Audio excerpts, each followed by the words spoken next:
Jusqu'à maintenant, les élèves ont toujours été à l'école, donc pour suivre, ils allaient sur berthandesjardins.com, puis ensuite ils allaient dans plan de travail, puis à tous les jours, le plan de travail était là, puis il y avait des choses à faire, je dois, ils pouvaient le faire soit en équipe ou individuellement. Il y avait des tâches communes. Donc, pour la période de confinement durant le mois de décembre, il y a des petites choses qui vont changer. Le son, le lien leçon va toujours être fonctionnel, ça ne changera pas. Les leçons restent comme ça, même si on est à l'école ou à la maison. L'agenda, l'agenda va changer parce que bon, il y a des petites choses qu'on faisait à l'école qui ne pourront pas se faire, donc ça va se faire différemment. C'est pour ça qu'ici vous avez un lien l'école à la maison. Si vous cliquez sur l'école à la maison, vous allez tomber sur la vidéo que je suis en train de faire. Et ici vous avez l'horaire des cours et des devoirs. Donc si vous cliquez dessus,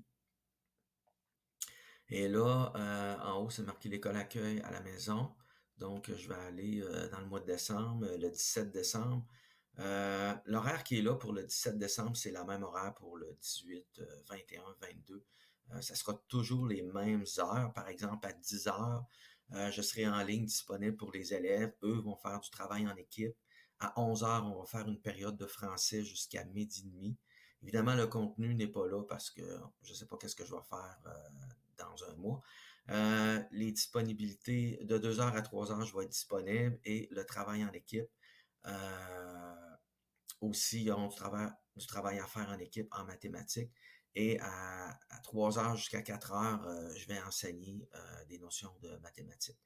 Donc, la seule chose que je vous demande en tant que parent, c'est de vous assurer que votre enfant est connecté, que sa caméra est activée.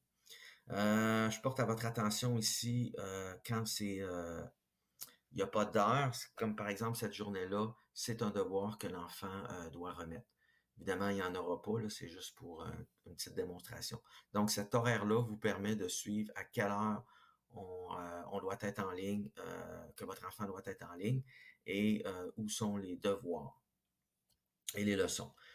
Congé des fêtes. Ensuite, on peut l'avoir bon à la semaine, mais de cette façon-ci. Puis vous ferez attention, les devoirs sont complètement en haut. On peut l'avoir au mois. Ça se peut que votre enfant désactive Skitty là parce que il va dire papa, maman, on n'a rien à faire. Il n'y a rien. Il a peut-être désactivé ça ici. Ensuite, voici pour l'horaire. Les élèves savent comment fonctionne Google Classroom. Donc, en plus, on l'a déjà fait souvent à l'école, puis il nous reste un bon 3, 4 semaines pour se pratiquer. Et on va se pratiquer encore une fois par semaine d'ici le mois de décembre. Flash, c'est la même chose. Les élèves savent comment se brancher. Ils ont toujours le même nom d'utilisateur et le même mot de passe. WooClap, pour notre petit test du vendredi, ça va exister encore. Encore là, ils savent comment ça fonctionne.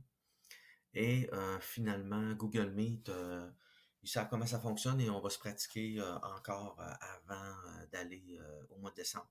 Donc, les applications, là, vos enfants vont savoir comment ça fonctionne. Vous aurez pas à leur montrer. Puis, si jamais ils ont des problèmes, ben, ils peuvent demander l'aide d'un ami en l'appelant ou à moi-même. C'est ça.